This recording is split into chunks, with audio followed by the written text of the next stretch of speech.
Ser Podcast. Hola, soy Bruno Alemán y esto es Play Fútbol, el podcast de fútbol internacional en el que te hablamos del juego. Nuevo episodio del especial de historia de los mundiales. Vamos a recordar el Mundial 2002 de Corea y Japón, que fue el Mundial de las decepciones, por ejemplo, de Francia y Argentina, pero ante todo fue el Mundial en el que Ronaldo cerró la herida.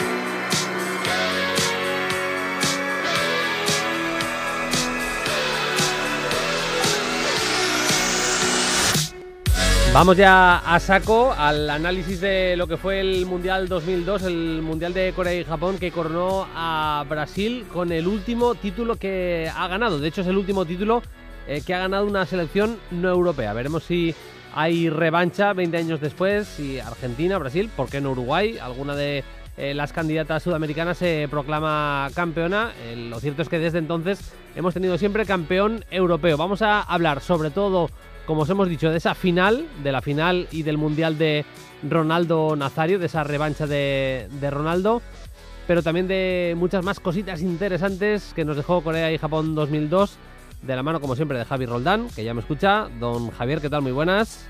Hola, Bruno, muy buenas. Don Javier es @JaviHipo en Twitter, para los que no le sigan por lo que sea, mal hecho, si es así. Y ya tenía ganas de saludar en estos especiales de Play Fútbol de los Mundiales a Miguel Lourenço Pereira. Le podéis leer en Twitter también, @Miguel_L Pereira, y además le podéis leer, ha escrito Sueños de la Euro, Noches Europeas, ha escrito también un pedazo de libro sobre Johan Cruyff y bueno, es una auténtica enciclopedia también, igual que Javi, de fútbol histórico. Ya nos escucha, nos vamos hasta Portugal. Hola Miguel, ¿qué tal? Muy buenas. Hola Bruno, ¿qué tal todo? Hola Javi, amigo, un placer estar aquí con vosotros para hablar de un mundial absolutamente mítico, un poco por lo random que es todo lo que está alrededor de ese torneo y también por lo que comentabas, que es el último torneo donde tenemos ese sabor sudamericano que nos ha aportado ese Brasil. Para empezar, yéndonos a lo no meramente futbolístico, fue el mundial de el peinado ese extraño de Ronaldo en la cabeza, Javi, y viendo partidos y viendo sobre todo la final, vaya patillas gastó Kahn en aquel mundial también, tremendas. Sí, fue el primer mundial metrosexual, Bruno. Ahí estaba la cresta de David Beckham, la cresta también, o el simulacro de cresta de Umid Dabala, el peinado este de Ronaldo, que dicen que era porque su hijo en la televisión lo confundía con otro afeitado, entonces se dejó ese mocho, ¿no?, encima de la frente, que luego le criticó su madre después de ganar el mundial, de las botas blancas y de las patillas de Oliver Kahn, ¿no? Así que sí, todo muy, ya digo, metrosexual, porque ya se empezaba, ¿no?, años 2000 se empezaba ya la fiebre de David Beckham y de los hombres a ponerse estéticamente extraños y más cuidados, ¿no? Es un mundial con muchas cosas interesantes que luego trataremos, pero nos hacía ya ilusión que el partido en sí en el que nos zambullimos sea o fuera la final. Ya tocaba, además es un auténtico clasicazo histórico, como es un Brasil-Alemania. Lo acaba ganando Brasil por 2-0 con los 2 goles de Ronaldo, Miguel, pero son dos selecciones, a ver, yo te digo la verdad, lo ponemos en contexto, ni Brasil me parece la mejor Brasil de la historia, ni aquella Brasil me parece la mejor Brasil de la historia, ni mucho menos aquella Alemania me parece de las mejores Alemanias de la historia. No sé si coincides, Miguel. Ni por asomo, y la verdad es que, hablando de fútbol jugado, no es un gran torneo, pero lo que sí es el final de una etapa histórica para el fútbol. Realmente están dos equipos que no se habían defrontado jamás en un campeonato del mundo, como Brasil y Alemania, pero además están dos equipos que habían estado en todas las finales, o uno o otro, desde 1950 con la selección del Mundial de Argentina en 78. Así que es un ciclo de equipos que siempre están en los momentos decisivos y además se cierran una trilogía, que es la trilogía de las 3 finales consecutivas de Brasil, desde el título del 94, la final perdida de París 98, y ahora con esta final Brasil llega a esa etapa y luego va a no volver a pisar una final, que es algo que para la generación que creció en esa etapa, los 80 y los 90, imaginar Brasil no estar en una final de un mundial casi 20 años es algo difícil de entender. Y Alemania también solo vuelve a disputar una final, la que gana en el 2014, justamente en Brasil, después de eliminarlos en semifinales en ese partido histórico de Belo Horizonte. Y al final son 2 países que definen lo que es el Mundial de Fútbol, su identidad, su espíritu competitivo. Hablando ya de las selecciones concretamente, de las 2 que jugaron aquel partido, Alemania era una buena selección, se nutría de un gran Bayer Leverkusen de aquella época y de algún otro grandísimo futbolista como Oliver Kahn, evidentemente, pero no era ni mucho menos la mejor Alemania que hemos visto en la historia, Javi.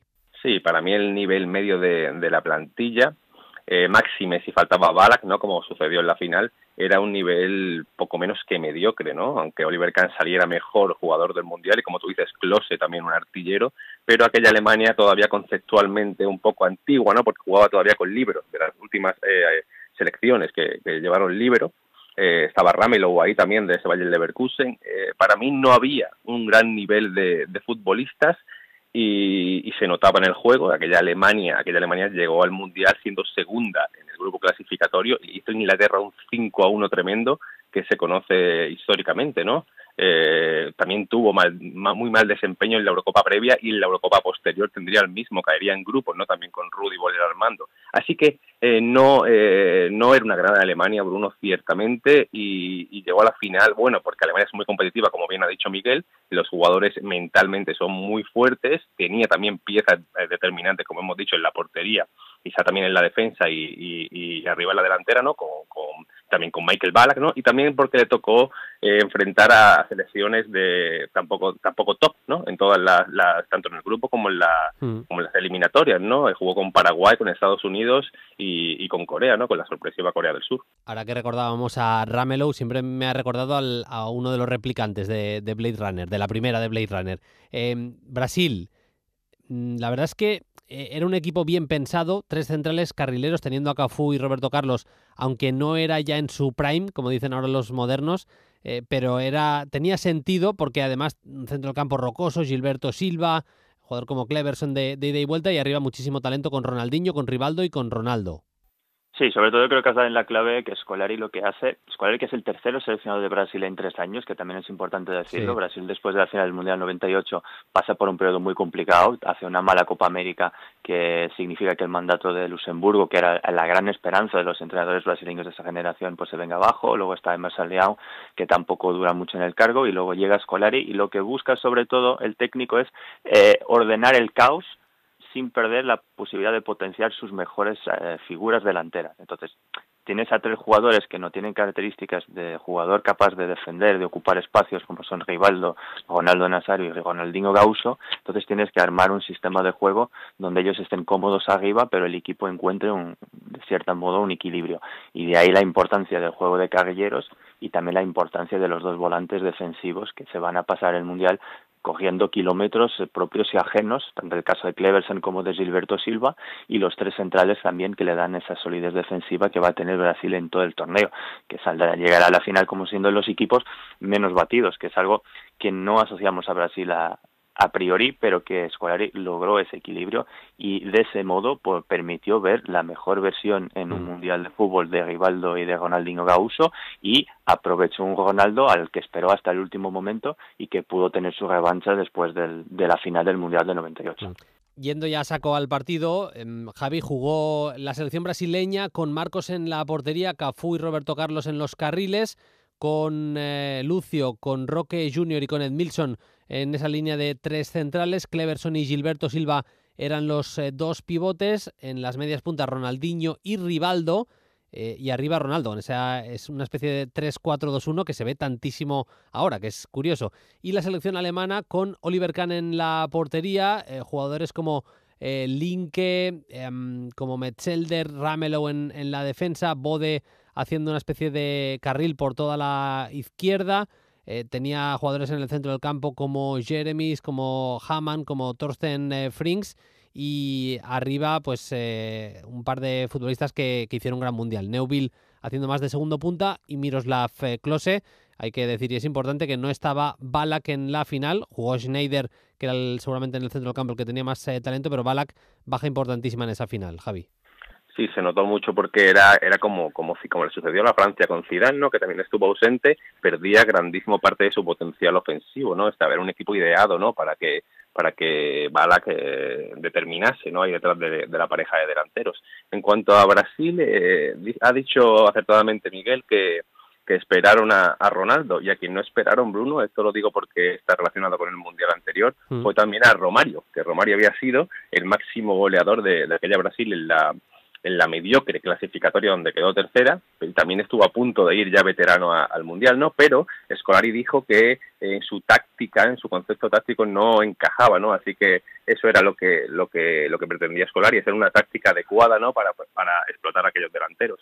Y en el partido ya propiamente dicho, había conceptualmente una ventaja, a mi juicio, ¿no? De Brasil sobre Alemania, de partida de base, y es que jugaba con 3 atacantes netos, Brasil, Ronaldinho, Rivaldo y Ronaldo, y Alemania cerraba con 3 atrás, con Ramelow, Linke, Metzelder, si no me equivoco. Entonces estaban emparejados, no había nadie que pudiera corregir, y cualquier pared podía ser un peligro, ¿no? Para Oliver Kahn, que tuvo que sacar un balón a Ronaldo, y también hubo una grandísima jugada que el propio Ronaldo tiró fuera con un toque muy sutil, mientras que por el otro lado los 3 centrales de Brasil superaban en número siempre a la pareja de ataque de alemana, ¿no? Con Klose y Neuville. Así que ya de partida ahí había un punto que me llamó mucho la atención al ver repetido el partido, un punto discordante, ¿no? Que daba a mi juicio una ventaja de inicio a los brasileños, ¿no? La final es la final de Ronaldo, porque acaba marcando los 2 goles que le dan la victoria a Brasil. Ahora iremos precisamente a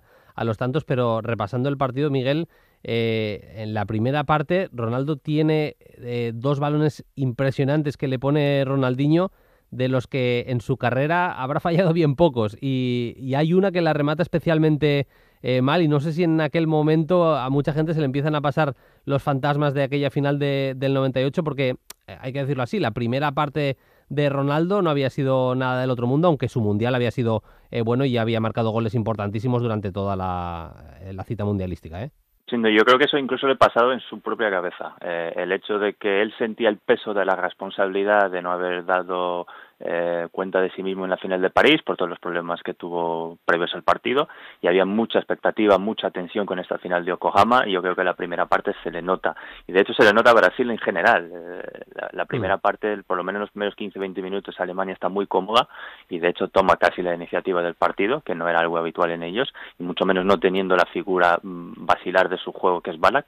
Y como dice Javi muy bien, los 2 delanteros son delanteros de área, en el caso de Alemania, tanto el Klose como Oliver Neuville, y les faltaba el llegador, que era Ballack, que era el jugador que aparecía siempre para desbloquear esas situaciones de desequilibrio defensivo, digamos, con los centrales contrarios, como había hecho casi en todas las eliminatorias, porque recordemos que Klose sale pichichi del torneo, pero en este caso no anotó ningún solo gol después de la fase de grupos, y eso se notaba porque era Ballack el que realmente aparecía como figura diferencial, pero Jens Jeremies, que es el jugador que va a jugar en su lugar, no logra hacerlo.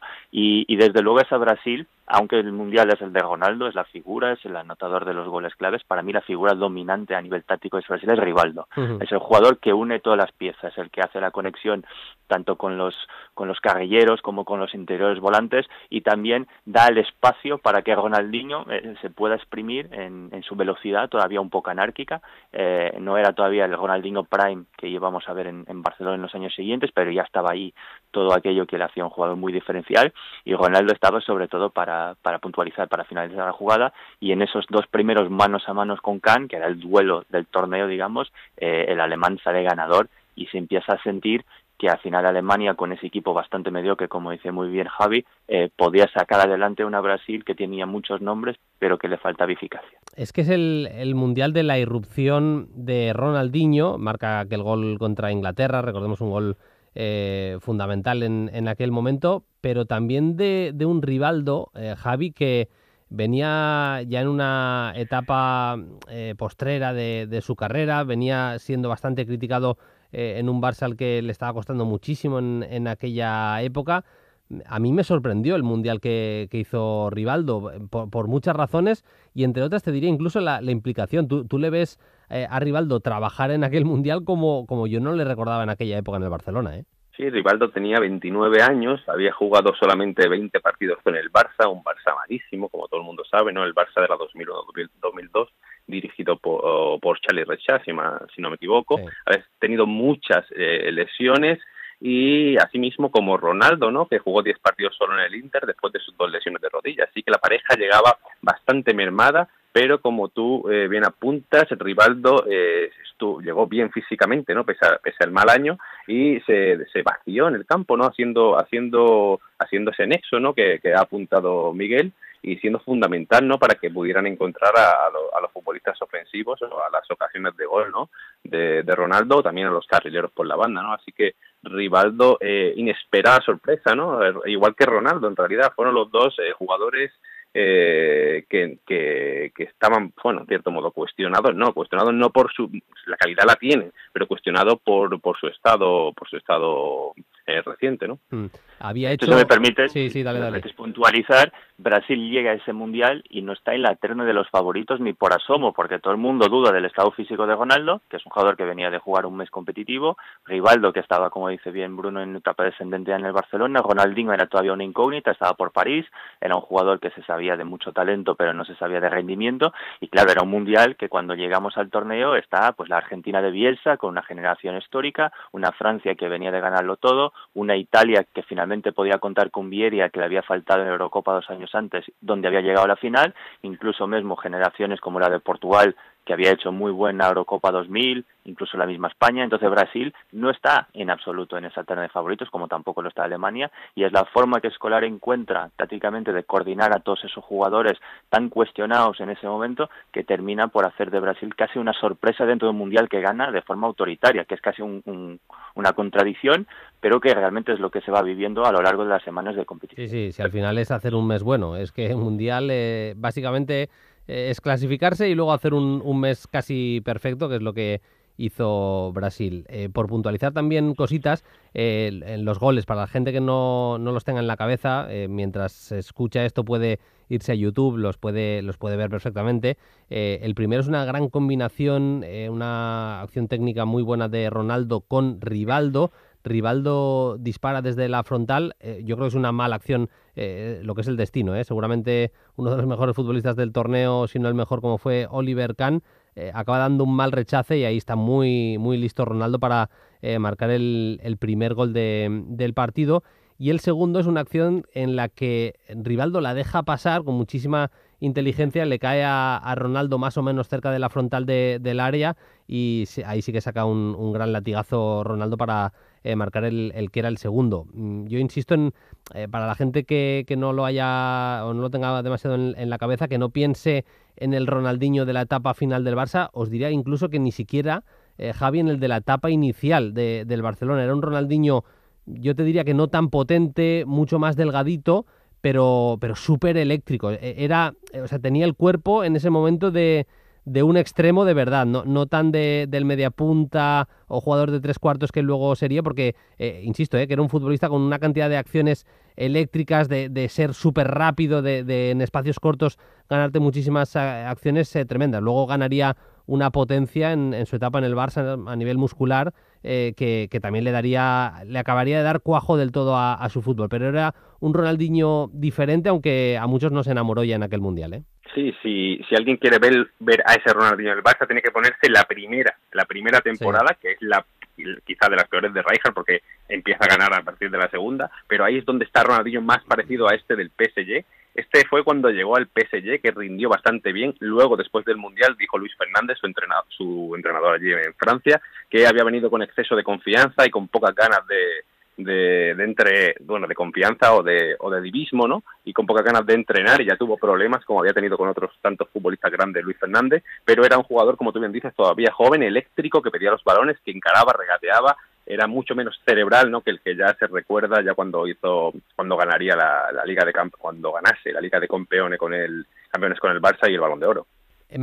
Ya por cerrar con el partido de Yokohama, era el encuentro, Miguel, que acabó de coronar el año del Leverkusen. Bueno, el Leverkusen no ganó absolutamente nada aquella temporada en la que firmó tan buen año con Ballack y compañía, pero se acabaron de coronar aquellos futbolistas pobres perdiendo la final de aquel Mundial. La verdad es que es un caso, no sé si decir mala suerte, porque no sé si exactamente es mala suerte, pero no sé, el mal fario que tuvieron aquellos futbolistas en aquella temporada fue histórico, ¿eh?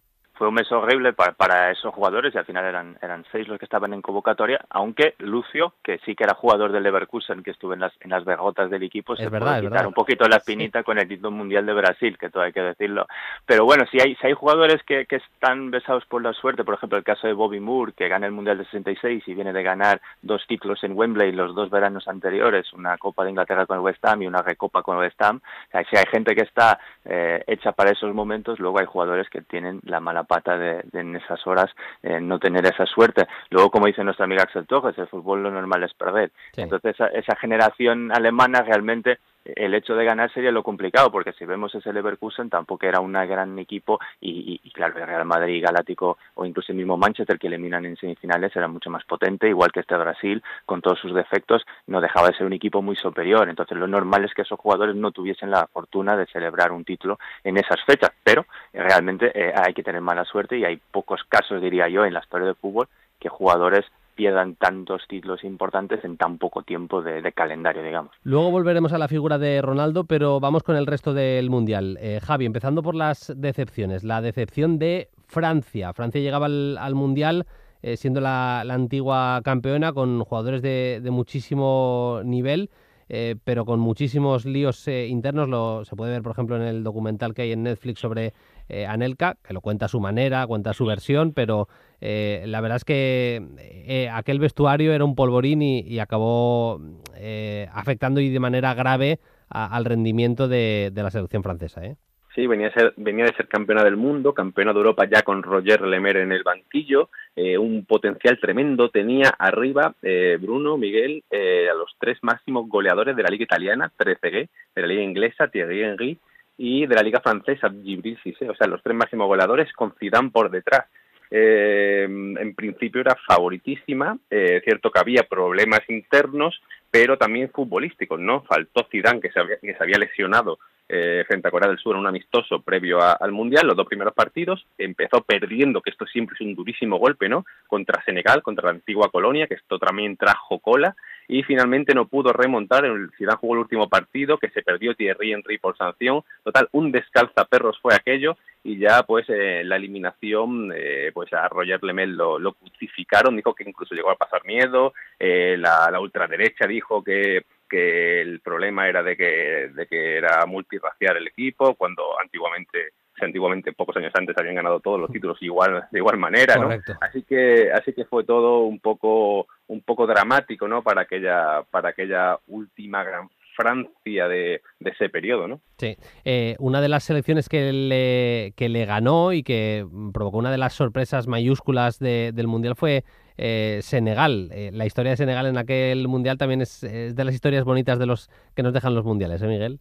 Sí, y además ganando a Francia con 17 jugadores en su plantilla que jugaban en Francia, y con todas esas historias que sabemos de la doble naturalización de jugadores que han nacido incluso ya allí, hijos de padres inmigrados, toda esa narrativa pues ayudó a potenciar la campaña de los africanos, y siguiendo un poco la tradición que estábamos viendo en los anteriores torneos de que siempre había un equipo africano que lograba encandilar el mundo. Había empezado todo esto a lo mejor con Argelia en 82, luego el Camerún en 90, la misma Nigeria en el 98, y en este Mundial le toca el turno al Senegal, que el único partido que pierde realmente es el partido de cuartos, que es algo muy complicado, porque después de ganar Francia saca 2 empates a 2 selecciones muy competitivas como son Dinamarca y Uruguay, jugando siempre de tú a tú, y luego logra eliminar a una Suecia que había sido la gran sorpresa del grupo de la muerte, con bastante solvencia, y simplemente pues termina cayendo delante de los turcos, pero dando muy buena imagen, con una serie de jugadores que, como decías antes, hicieron el mes de su vida, porque luego fueron fichados por varios equipos top, sobre todo el caso del Liverpool fue el más sangrante, y jamás volvieron a dar el mismo rendimiento que habían dado en esas semanas en Japón, y eso también un poco define la naturaleza de los mundiales, y nos recordamos de que hasta a aparecer Internet y hasta aparecer todas estas plataformas de scouting, muchos equipos realmente fichaban por lo que veían en los torneos de verano, fueran mundiales o Eurocopas, y muchas veces estaban fichando a jugadores que en ese contexto daban un rendimiento muy concreto, pero que luego a lo largo de una temporada eran totalmente distintos. Y creo que Senegal fue el último ejemplo histórico que podemos sacar, incluso la misma Turquía, si nos apuramos, de jugadores que hicieran pues semanas estelares y luego jamás los volvimos a ver en el fútbol de élite a ese nivel. Luego iremos a Turquía, pero otra gran decepción del Mundial fue, Javi, la Argentina de Bielsa, que llegaba como una de las principales favoritas, jugando un fútbol espectacular. Hemos hablado muchas veces en la SER con Gustavo López y ellos se veían capaces de ganar el torneo. Siempre dice que jugaron para al menos no tener los horribles resultados que tuvieron en una fase de grupos que les condenó y que les dejó fuera a un auténtico equipazo como era aquella Argentina. Sí, se apuntaba, si hemos dicho antes que Brasil no era en absoluto favorita, Argentina era todo lo contrario. Le había metido de diferencia 13 puntos a Brasil en la clasificatoria de la Conmebol, ¿no? Había sido primera, segundo había sido Ecuador, una Argentina muy potente con un Bielsa en plena subida, ¿no? Bielsa que abandonó, por cierto, el Español cuando despidieron a Pasarela porque había firmado en el contrato, y es cuando se hizo cargo en el año 98 de esta selección, ¿no? Que clasificó, ya decimos, con todos los méritos, una selección potentísima con Verón, con la zaga muchas veces de tres de aquel sistema tan famoso, o ese sistema tan famoso de Bielsa. Última participación mundialista de Batistuta, todavía en gran forma, ¿no? Era un equipo muy potente, ¿no? Temible, que se quedó en el grupo sorpresivamente porque no pudo ganar a Suecia, ¿no? En el segundo partido, Inglaterra se vengó, el gol de David Beckham a Caballero de penalti, ¿no? Pero la sorpresa fue Suecia, ¿no? Que le sacó un empate en la fecha definitiva, después de que Argentina empezase ganando a Nigeria y la dejó fuera, ¿no? Contra todo pronóstico. Que el partido Suecia-Argentina lo vi en un bar, me parece que se jugaba a las 7 de la mañana, hora española, una cosa así, no me quiero, no lo estoy diciendo exacto, pero lo vi en un bar lleno de argentinos con mi amigo Cristian, un amigo argentino que tengo y que en aquella época vivía en Barcelona, y yo no he visto a más gente junta llorando al mismo tiempo en directo en mi vida. O sea, fue un drama tremendo. Nadie pensaba que Argentina podía no ganar aquel partido, y incluso todo el mundo daba por hecho que tenía muchísimas opciones en aquel Mundial. Vamos a los meritorios. La selección de Corea del Sur, equipo local. Bueno, no hace falta decir lo que pasó en el España-Corea, no hace falta decir lo que pasó en el Corea-Italia, pero también una selección que deja fuera en aquel torneo, Miguel, a la selección portuguesa, una Portugal que venía con una buena generación, no sé si ya en el mejor momento, pero una gran generación portuguesa. Sí, el problema de Portugal fue esencialmente el cambio de entrenador. Portugal hizo una gran Eurocopa 2000 con Humberto Coelho de seleccionador, luego él se va y vuelve Antonio Oliveira, que había estado en la Eurocopa del 96.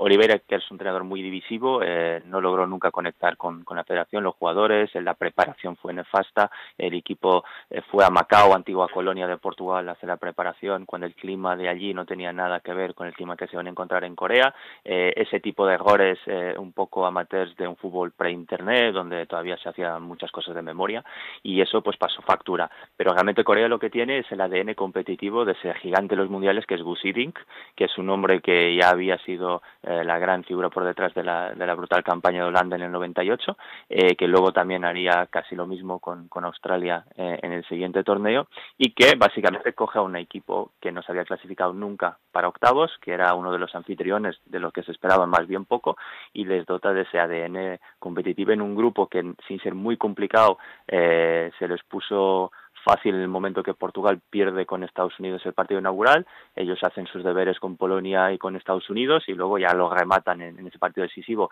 que también entra para la historia por la agresión de João Pinto al colegiado. Sí. La primera y única vez, felizmente, en la historia del fútbol que un futbolista agride a un colegiado en un partido de un campeonato del mundo. Y luego ya entra la parte de polémica, que también es parte de la campaña coreana, tanto en el partido con Italia como con España, donde se ve la capacidad competitiva de los coreanos, pero también esas decisiones arbitrales que han también ayudado un poquito, de cierta manera, a que puedan llegar a unas semifinales donde ya se toparon con un equipo que, siendo bastante peor en calidad de juego y en nombres que el italiano en español, con el caso de Man, sí que tenía esa fortaleza mental que a lo mejor faltó a los equipos sureuropeos y que pudo sobrepasar a una Corea que también ya venía físicamente cansada, no estarían pensando llegar tan lejos, no estarían tan preparados y terminaron por sucumbir un poco a las puertas de la gloria y también perder en el partido de tercer y cuarto puesto, que muchos pensaban que podían sacarlo como la mejor clasificación asiática y al final Turquía lo terminó ganando, también con mucho mérito para sacar una campaña histórica. Precisamente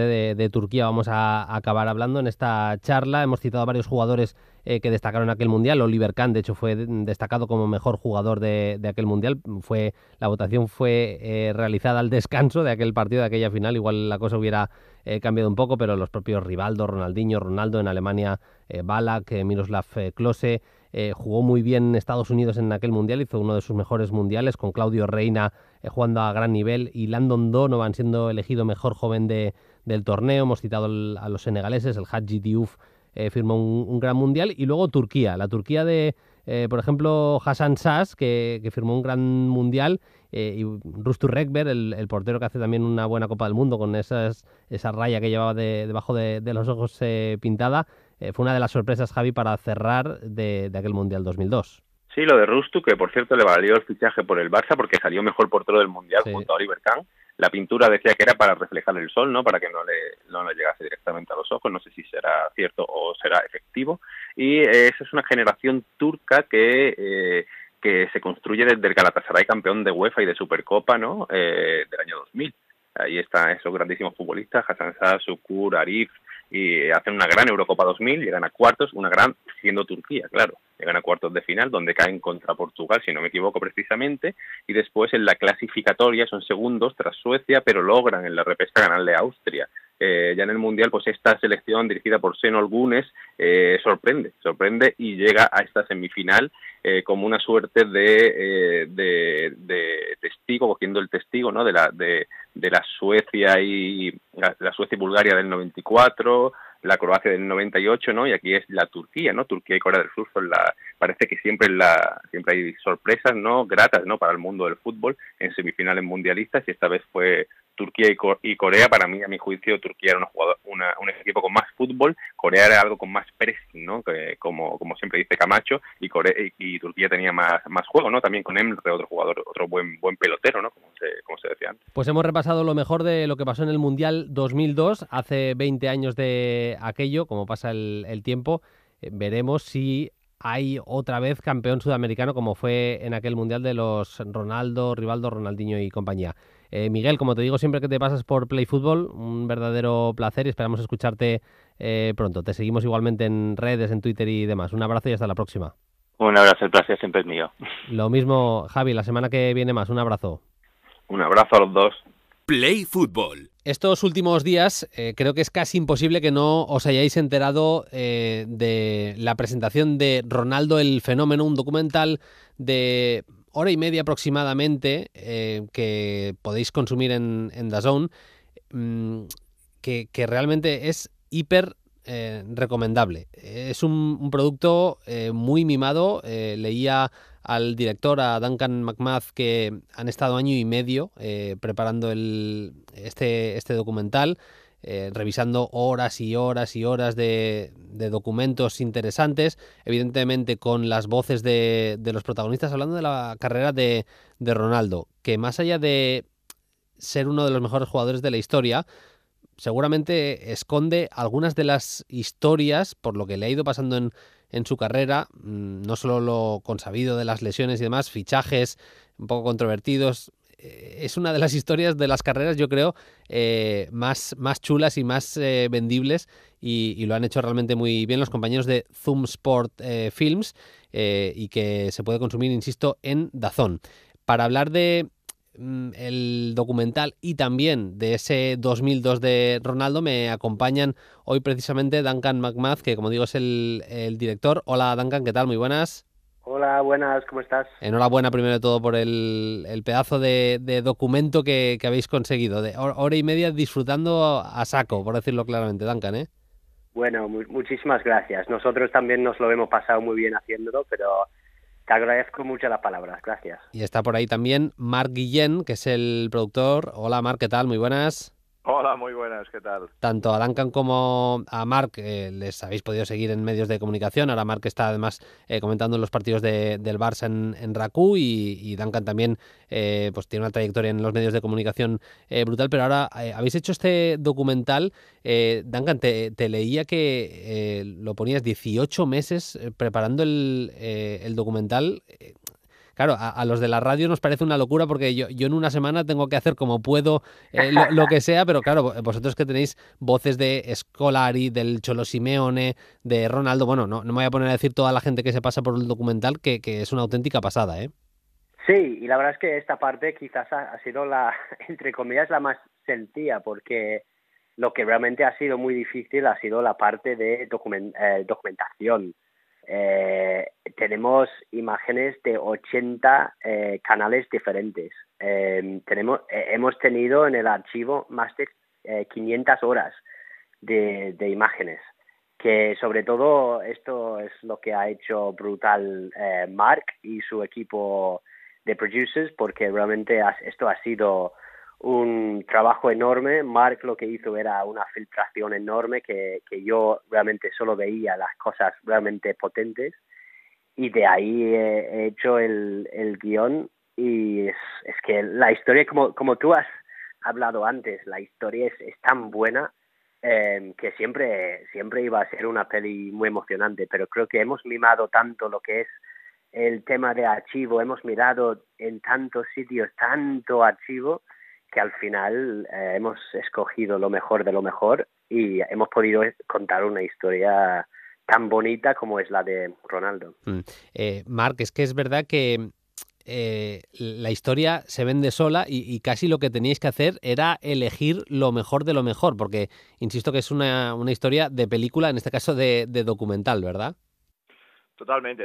Y la verdad es que si te presentan una historia así de ficción, de Hollywood, por decirlo así, dirías, buah, es demasiado bonita, no me la creo, porque realmente pues todo lo que pasa a él y al final lo acaba superando, parece esto de una historia de Hollywood. Pero sí, la verdad es que el mayor reto que nos marcó enseguida Duncan era poder hacer esto y hacer un viaje al pasado. O sea, hay muchísimo archivo para que tú de alguna manera te sumerjas en esa época y lo vives en primera persona, ¿no? Y esto yo creo que es de lo mejor que nos ha salido en este documental, que incluso yo creo que al mismo Ronaldo le sorprendió porque viajó al pasado de hace 20 años, y esto siempre es muy chulo, no solo oír las voces y las entrevistas, sino que verlo cómo lo estaban viviendo en ese momento, ¿no? Lo que hacemos en este podcast de especial del Mundial 2002 es contar lo que fue el Mundial. La estrella o el protagonista, claro, de aquel Mundial fue Ronaldo, y dos personas como vosotros que han pasado tantas horas trabajando en el producto saben perfectamente todo lo que rodeó a ese Mundial 2002 de Ronaldo. Empezando, Duncan, por seguramente el trauma que es, ya no solo lo de las lesiones de después, pero el trauma que supone para Ronaldo lo que pasa en las horas previas de la final del 98, en la propia final y demás. Lo expresáis perfectamente en el documental, pero creo que es interesante contarle a la gente lo que supone, ya no solo de prestigio deportivo, sino a nivel de pesadilla para el futuro, para los siguientes años, para Ronaldo, ¿verdad? Totalmente, porque claro que era una experiencia muy mala para él, y lo que intentamos hacer en el documental es los primeros minutos enseñamos la fama de Ronaldo, enseñamos el jugador que era, la trayectoria que tenía hasta el Inter, y después enseñamos realmente lo que es la presión para un futbolista que es el mejor del mundo con 21 años. Y a través de esta presión, o por culpa de esta presión, le pasa lo que le pasa en la final de 98. Y era realmente muy difícil de superarlo. Y nos ha comentado muchas veces que en esa época lo que no tenía era psicólogo, lo que no tenía era alguien con quien podía realmente hablar de toda la trauma que le pasó en 98, y como bien dices, después las lesiones. Y cuando llega a 2002...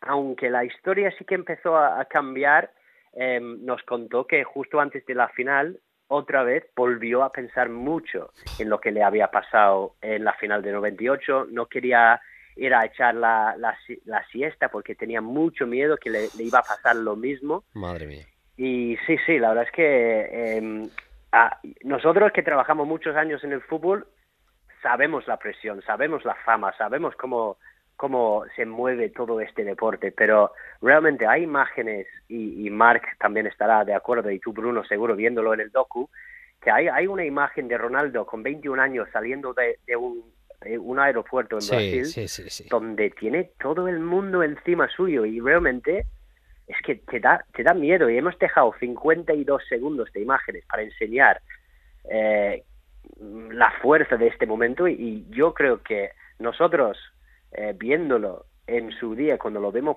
por primera vez, es incómodo, y incluso en la peli es que tiene esta sensación de estar incómodo viéndolo, y realmente creo que esto es lo que le pasó y pasó factura, pero en 2002 gracias a Dios esto no le volvió a pasar, y como sabemos todos tuvo mucho éxito, y el éxito que se mereció. Sí, hay una película, un documental también sobre la carrera de Pelé, y cuando lo veía en vuestro documental me recordaba muchísimo a la manera en la que Pelé vivió la previa del Mundial del 70, con esa presión, porque aquella Brasil no había sido capaz de ganar en el 66, toda la presión que tenía Pelé encima, Pelé habiendo ganado ya 2 mundiales, y sostenía todavía esa presión. Ronaldo, en su caso, vale, era campeón del mundo en el 94, pero sin haber participado. Él fue a Estados Unidos siendo un niño, le pasó lo que le pasó en el 98, y él quería ser protagonista en el 2002. Me mola mucho también, Marc, cómo explicáis la previa del Mundial, porque a él le pasa todo el tema de las lesiones gravísimas, y se junta que además estaba Vieri en el equipo. Vieri le estaba funcionando al Inter, le estaba funcionando a un entrenador al que todos conocemos como es Héctor Cúper, y Cúper no veía claro que jugaran los dos, y menos con Ronaldo volviendo de lesión. Esa tensión previa en los meses anteriores al Mundial, en ese partido que entra contra el Brescia, marca 2 goles, el partido que pierden contra el Lazio, que acaban perdiendo el título, tiene una fuerza ese momento, Marc, también brutal, ¿eh?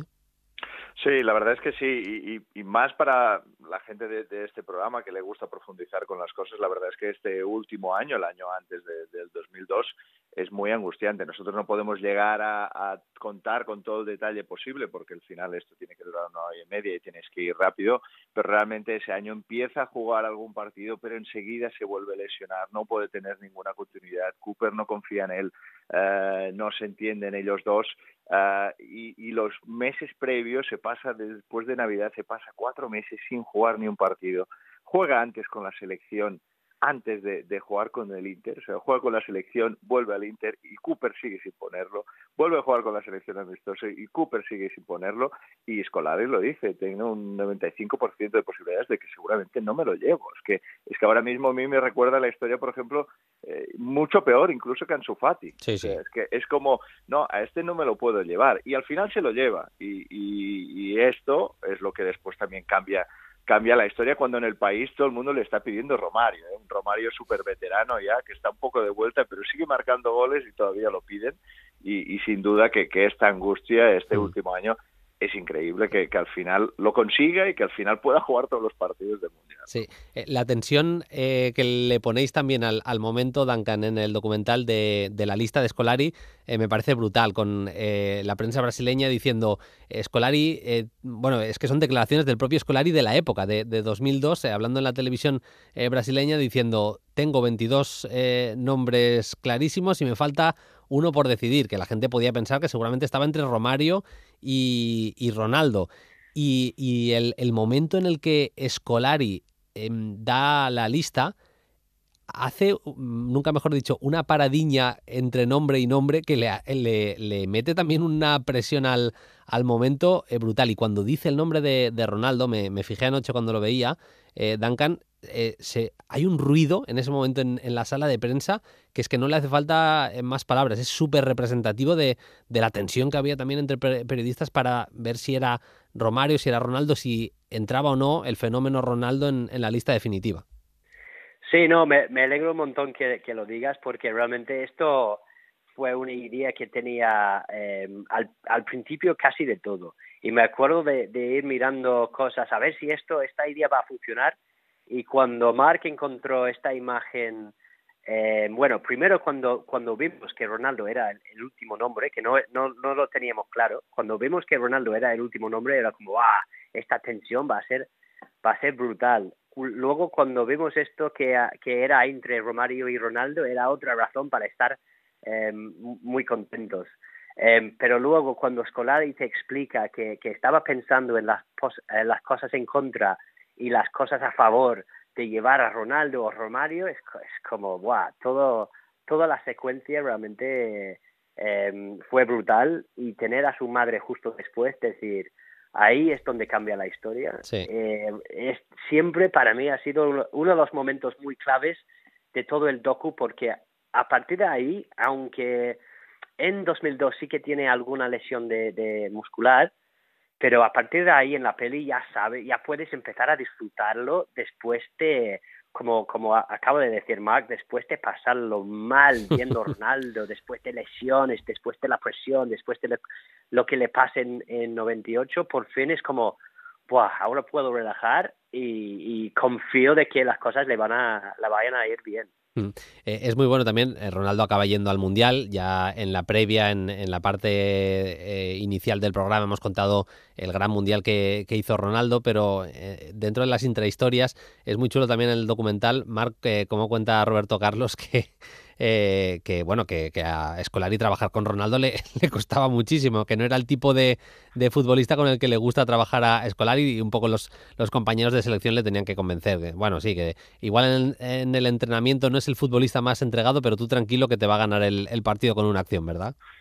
Sí, la verdad es que en esto están muy, muy, muy simpáticos. Seguramente por eso también Scolari ya descartaba a Romario, pero la verdad es que sí, que acaba aceptando a Ronaldo de su manera de ser, que le cuesta concentrarse, que le cuesta estar serio, siempre está de broma a Ronaldo, que la verdad es que lo investigas un poco y sí que es verdad que cuando estuvo que recuperarse la lesión fue más serio y más profesional, no se podía ser, pero que después a la hora de vivir el fútbol y de vivir el día a día, pues es siempre de estar un poco de broma, y tiene una relación Scolari y Ronaldo que creo que hemos podido reflejar bien en el documental, que es muy sana, ¿no? También con el tema del peinado, por ejemplo, sí. Que Scolari se pone muy nervioso, que no entiende por qué hace eso, que si les eliminan, que qué va a pasar, cómo puede hacerlo, pero sí, sobre todo Roberto Carlos y otros compañeros nos lo explicaron. Le tuvimos que decir a Scolari, déjalo, de verdad, déjalo, que después nos marca goles.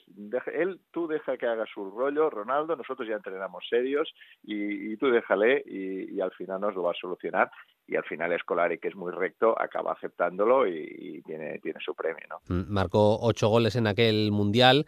Duncan, ya para cerrar, a partir de ese 2002 se puede decir que cierra una herida a Ronaldo y vuelve a disfrutar de verdad del fútbol, ese fichaje por el Madrid, todo lo que supuso, aunque no fuera... quizá yo pienso al nivel de lo que hizo con la camiseta del Inter, del Barça, con la camiseta de Brasil antes, pero se puede decir claramente que Ronaldo volvió a disfrutar del fútbol habiendo cerrado la herida del Mundial 2002. Totalmente, yo creo que también es una persona que hubiera disfrutado de cualquier vida, porque es muy carismático, sí. Es muy gracioso, y la verdad es que había un momento cuando estuvimos un poco investigando este tema de si había entrado en un tipo de como depresión. Y nadie, él mismo decía que a lo mejor estaba un poco deprimido después de la segunda lesión, pero nadie hablaba de esto. Todo el mundo decía, es que yo, cuando pienso en Ronaldo, incluso en el hospital, está sonriendo. Así que era muy difícil que alguien hablaba de que Ronaldo estaba triste o había entrado en un tipo de depresión. Lo que sí que él mismo dice, y que se ve muy claramente en el docu y en su carrera, es que, como tú habías dicho, que tenía que reinventarse. Y si ves los goles, es que no marca goles como marcó en el Barça, por ejemplo, en el Inter. Ya no hace las carreras de 50 metros dejando a los rivales atrás. Que en el Mundial, menos el gol contra Turquía con la puntera, son casi todos como dentro del área o muy cerca o chutes como en la final, un chute muy bonito desde el fuera del área, pero no hace estas carreras, aunque sí fue capaz de reinventarse. Luego ficha por el Madrid y como en todos sitios, los del Madrid también tienen muy buenos recuerdos de Ronaldo ahí, y hizo noches históricas como la de Old Trafford, que siempre él dice que en su casa tiene una foto de cuando le sacan del campo en Old Trafford y todo el mundo está aplaudiéndole.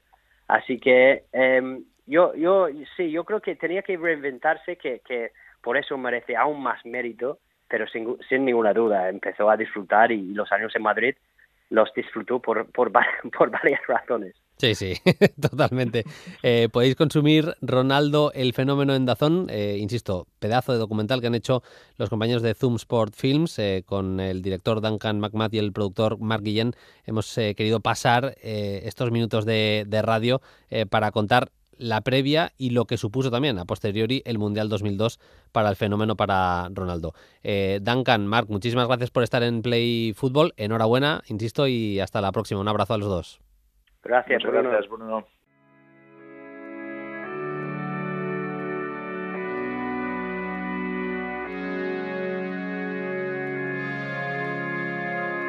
Nos vamos yendo. Recordamos que podéis consumir Play Fútbol en Ser Podcast, pero que estamos en la plataforma que más os mole, ¿eh? Estamos en Amazon Music, estamos en Apple Podcast, estamos en Google Podcast, en Spotify, en iVoox, en YouTube. Podéis elegir, no tenéis excusa.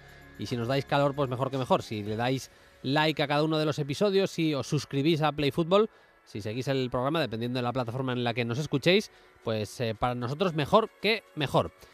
Un mundial también es sonidos de decepción, como el de la narración de Mariano Clos con la eliminación de Argentina. Argentina caía ante la selección de Suecia, de hecho empataba 1, pero el resultado le era insuficiente y caía eliminada, como se puede denotar ya no solo de la información que da Mariano Clos en aquella narración, sino también del tono. Hay marco del lateral, tíralo adentro. Va Verón, metela que se termina, metela que se termina, señores.